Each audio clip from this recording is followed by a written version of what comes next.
Long time ago, in a lush and vibrant kingdom, nestled deep within the heart of Africa, there lived a wise and just king named Loazi. His subjects adored him for his kindness, and his kingdom flourished under his rule. However, not all was as it seemed. Queen Mande, the strikingly beautiful and enigmatic second wife, harbored a heart consumed by jealousy. She was far more alluring than the king's first wife, Ife. Yet, the king's heart remained loyal to Ife, who possessed a gentle spirit that touched the hearts of all she met. Mande's envy gnawed at her. She yearned for the day she could take the throne and the king's affection for herself. But Queen Mande knew that seizing power outright would only bring revolt, so she devised a plan, as cunning as it was ruthless. One day, Queen Mande secretly sought a strong, wicked witch in a far-off village. She told the witch to prepare a powerful juju potion that could make a person fall into a deep sleep and not wake up. The witch advised Queen Mande that the potion would be too strong and could kill the person. And so, she made a potion that would weaken the person's body gradually until the person falls into a deep coma. Unbeknownst to the king, Queen Mande poisoned his favorite goblet of wine. As the sun dipped below the horizon, so did the king's body begin to fail him, and the once warm and compassionate King Loazi fell into a deep sleep. Queen Ife was to arrive the next day after a visit to her parents. In a wicked twist, Queen Mande used a juju potion she had secretly acquired to transform herself into the king's likeness. Pretending to be King Loazi, she called the cabinet elders and told them that Queen Ife had poisoned him and ran away. She told them that in case anything happened to him as the king, that Queen Mande should sit on the throne. The people of the kingdom were dismayed by the sudden change in their beloved king, but they dared not question him, for they believed her to be King Loazi, whereas the real King Loazi was already bedridden due to the poison. To ensure that her lies stuck, she attacked Queen Ife, the first wife, before she could reach the palace and discover that the king was already poisoned.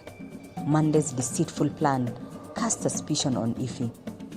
This tarnished Queen Ife's image in the eyes of the kingdom's subjects, whom by this time was left unconscious on the road.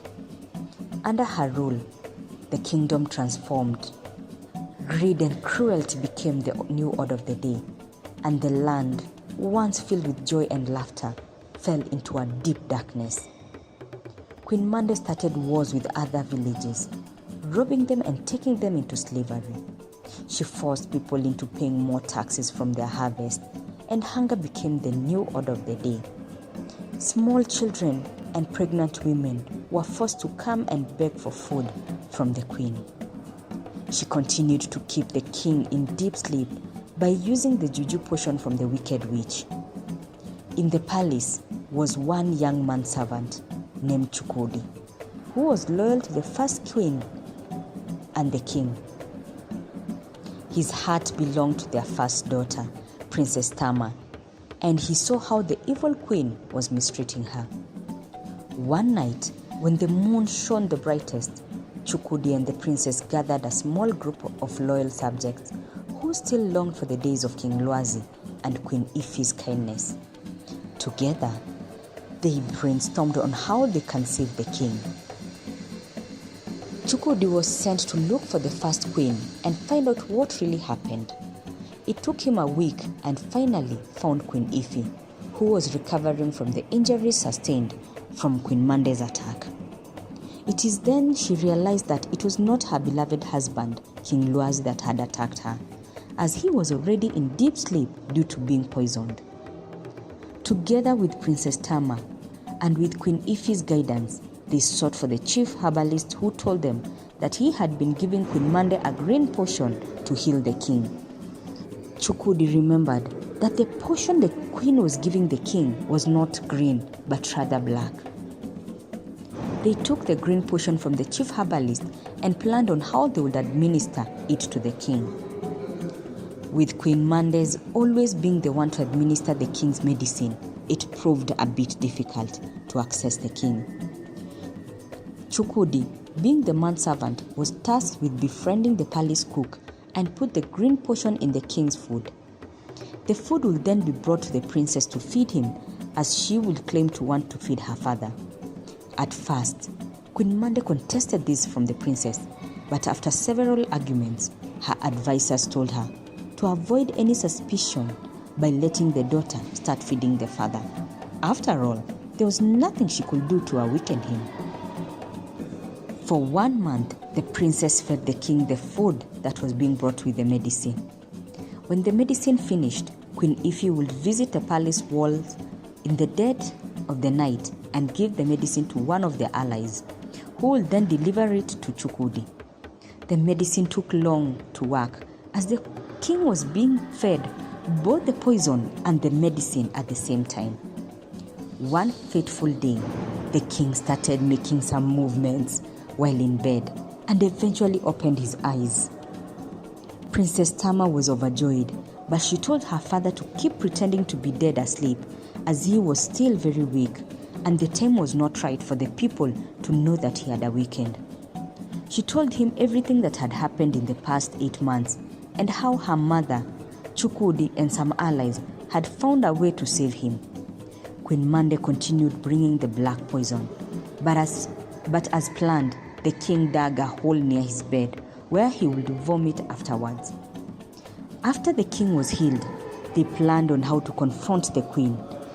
With the help of some loyal warriors, they first went and captured the evil witch. This destabilized Queen Mande greatly after she could not get the poison anymore and could not find the witch. They then brought Queen Ify and hid her in the village. Queen Mande had started a festival of battle to the death, and during the 3rd festival, the king appeared in front of her together with Queen Ify. They brought the captured witch, who confessed to everything she had done. Queen Mande was sentenced to banishment, the highest form of punishment in the land. She was told that if she ever returned, she would lose her life by stoning. King Lwazi got back to his throne, and by his side, his first love, Queen Ify, and their daughter, Tama. He rewarded Chukwudi handsomely, making him a wealthy man, and allowed him to date his daughter. The tale of Queen Mande served as a powerful reminder to all generations that beauty without virtue can wither like a poisoned flower, while the pure of heart will always find their way to the light. Thank you for watching. Please subscribe to support our channel, like, comment, and share. Bye.